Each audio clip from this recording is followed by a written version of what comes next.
Good morning everyone. Welcome to English literature class. In your previous session children, I have discussed lines of the text till page 112 of the chapter All Summer in a Day. Today in this video, I am going to continue from page number 113. By the end of this video children, you will be able to comprehend the lines of the text at page number 113 to 115. Also, you will be able to explain the meanings of the difficult words according to the context. Along with that, you will be able to comprehend some of the literary devices that we have read in the text. Now, this is the continuation of what we have read in the previous video. So far, we have read that the children on the planet Venus hated Margot for several reasons. So, in their hatred, they hid her in a dark closet. And later, they started enjoying the arrival of the sun on the planet Venus. Now, children, open your textbook at page number 113. Let's begin the text now. Now, don't go too far, called the teacher after them. You have only 2 hours, you know. You would not want to get caught out. But they were running and turning their faces up to the sky and feeling the sun on their cheeks like a warm iron. They were taking off their jackets and letting the sun burn their arms. Oh, it's better than the sun lamps, isn't it? Much, much better.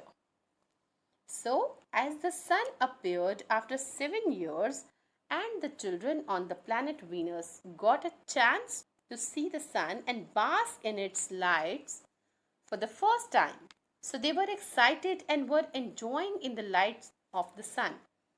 And their teacher was instructing them not to go far because they had only 2 hours with them, as the sun would disappear behind the clouds and they could be stuck in rain afterwards. But children were overexcited. It was an unimaginable experience for them. They were feeling the warmth of the sun.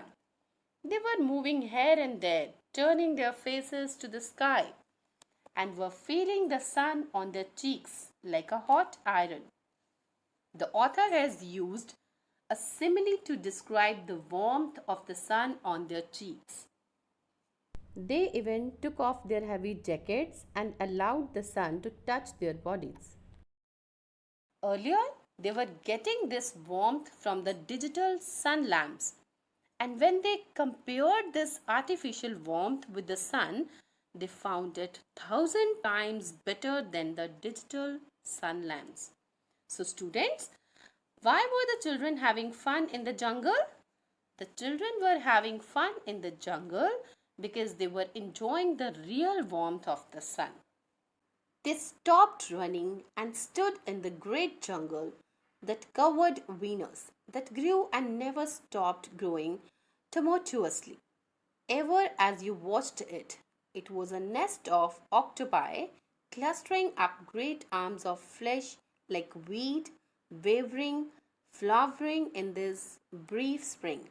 It was the color of rubber and ash. This jungle from the many years without sun.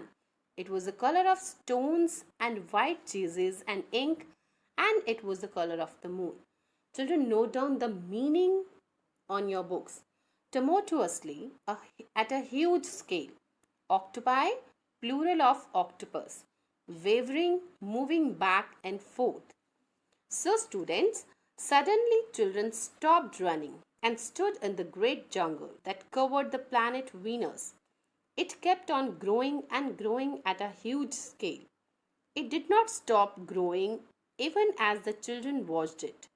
The jungle was spread as if the great arms of many octopi joined together. There were clusters of weeds moving back and forth, flowering in this short period of spring. The author has used simile to describe the great jungle. From many years, this jungle was without sun and hence had the color of rubber and ash from lack of sunlight, which is a similar color to the surface of moon, stones, white cheeses and ink. The children lay out, laughing, on the jungle mattress and heard it sigh and squeak under them, resilient and alive. They ran among the trees, they slipped and fell. They pushed each other, they played hide and seek and tag, but most of all, they squinted at the sun until the tears ran down their faces. They put their hands up to that yellowness and that amazing blueness, and they breathed of the fresh air and listened to the silence which suspended them in a blessed sea of no sound and no emotion. Squeak, a high pitched sound, resilient, able to feel better quickly. Squinted, glanced at. So, here on the planet Venus, children were enjoying to the fullest. They were shouting in joy. They were running among trees. They slipped and fell many times. They were pushing each other. They were playing their games, but most of all, they were looking at the sun. Children, can we see the sun with our naked eyes? No, we cannot see. But these children were again and again looking at the sun till their eyes were filled with water. Now, why were the children looking again and again towards the sun? They were again and again looking at the sun because the sun on the planet Venus was visible for only 2 hours. They were recognizing the color of the sun. They were putting their hands up at its yellowness. They were feeling at the best. Since living on the planet where it rained persistently, children were in the habit of listening to the noise of continuous rain. But the arrival of the sun made them realize the value of silence. They looked at everything and savored everything. Then, wildly, like animals escaped from their caves, they ran and ran in shouting circles. They ran for an hour and did not stop running. So, students, the children were observing everything minutely. The author has used simile to show comparison.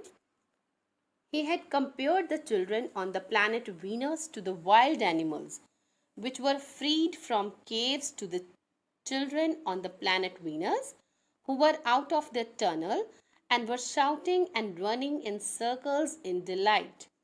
They were so happy that they ran in excitement for an hour and did not stop running. They were full of energy. And then, in the midst of their running, one of the girls wailed. Everyone stopped. The girl, standing in the open, held out her hand. "Oh, look, look," she said, trembling. They came slowly to look at her opened palm. In the center of it, cupped and huge, was a single raindrop. She began to cry. Looking at it, they glanced quietly at the sun. "Oh, oh," wailed, mournful cry, trembling, shivering, glanced, looked at. So, students, as the children were enjoying to the fullest, suddenly one of the girls amongst them cried. Everyone stopped at once and looked at her. The girl showed them something which she had in her hand, and while showing it to them, she was shivering. Everyone came quietly to her to look at her opened palm. When they came closer, they saw a single raindrop, and the girl started crying. The children started looking at the sun quietly. So, students, why was the girl crying on seeing the raindrop? The girl was crying on seeing the raindrop because the arrival of the raindrop means the sun was about to go. A few cold drops fell on their noses and their cheeks and their mouths. The sun faded behind a stir of mist. A wind blew cold around them. They turned and started to walk back towards the underground house, their hands at their sides, their smiles vanishing away. Faded, disappeared, vanishing, disappearing. So, student, here cold raindrops were wetting their noses, cheeks, and mouths. The sun disappeared within a second. A cold wind started moving towards their underground tunnel. The glow from their faces immediately disappeared as they moved toward the tunnel. A boom of thunder startled them, and like leaves before a new hurricane, they tumbled upon each other and ran. Lightning struck 10 miles away, 5 miles away, a mile, a half mile. The sky darkened into midnight in a flash. So students, as soon as the 2 hours ended, it started drizzling. The children ran towards their underground house.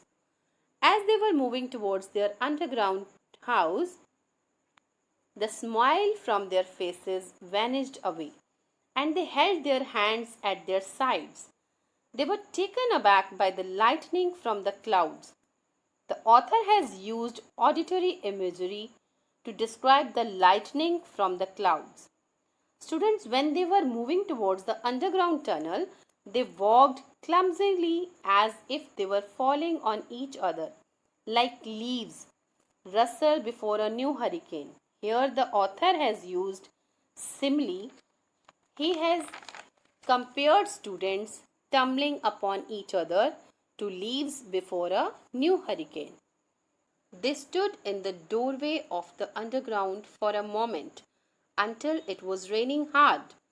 Then they closed the door and heard the gigantic sound of the rain falling in tons, and avalanches were everywhere and forever. Avalanches, a large amount of snow and rocks that slides suddenly down the side of mountain. So students, when the children were about to enter their tunnel, they stopped at the entrance of the underground tunnel for a moment until it rained hard.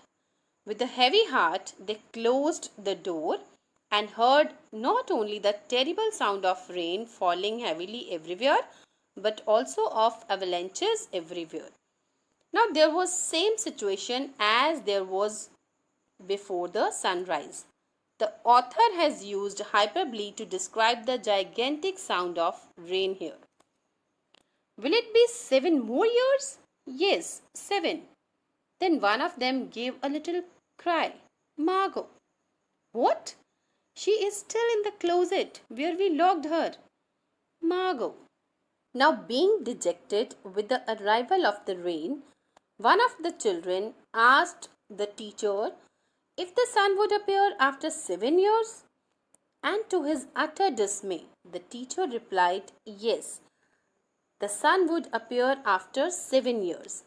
Suddenly one of them started crying and whispered the name of the girl whom they had locked in the closet. And who is she, children? Yes, the name of the girl was Margot. The girl made them remember that Margot was still in the closet where they had locked her. They stood as if someone had driven them like so many stakes into the floor. They looked at each other and then they looked away. They glanced out at the world that was raining now and raining steadily. They could not meet each other's glances. Their faces were solemn and pale. They looked at their hands and feet, their faces down. Driven, pushed away. Sticks. Solemn, serious. So students, everybody at once stood as if they felt embarrassment. They stood as if they were frozen to the ground. Here, the author has used simile to describe the condition of the children. They are compared to stakes which are pushed into ground and cannot move. They could not meet each other's glances because they had realized now their mistakes. They were really ashamed of themselves as they had snatched the golden opportunity from Margot to see the sun. There was sad expression on their faces, and in humiliation they looked at their hands, feet with faces down.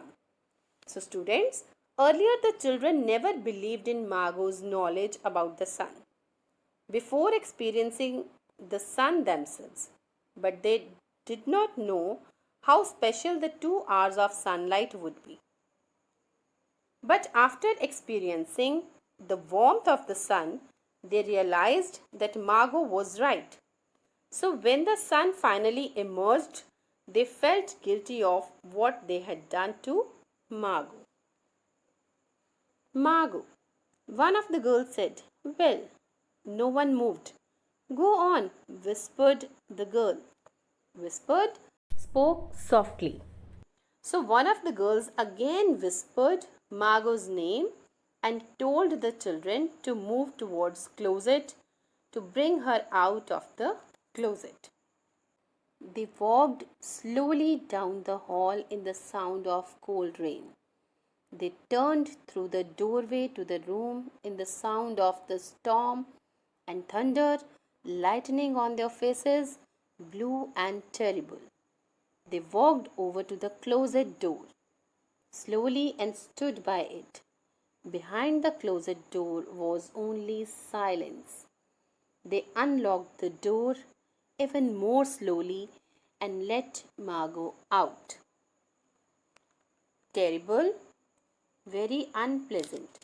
So students, now children were feeling ashamed of what they have done. They quietly moved through a hall of the underground tunnel in the sound of rain. While coming towards the closet, the color of their faces were changing. They stood at the closet door and started waiting for Margot to come out. Children, earlier we have read that Margot was beating the door, but now there was a complete silence. Now, why was there complete silence? There was a complete silence because now Margot did not push the door to come out, because she had missed the experience of being in the sun, which other students had experienced on the planet Venus. Now, just because of these children, Margot had to wait for next 7 years. Finally, they unlocked the door more slowly and let Margot out. Now, why did they open the door more slowly? They opened the door more slowly because they were embarrassed of their act. So students, we can analyze the sun had changed the emotion of the children towards Margot. They felt remorse at the end, and that is something positive. So children, that's all for today's session. It was a wonderful chapter. I hope you have understood well. Your homework for today is to solve the homework given in your SNAP homework. Thank you.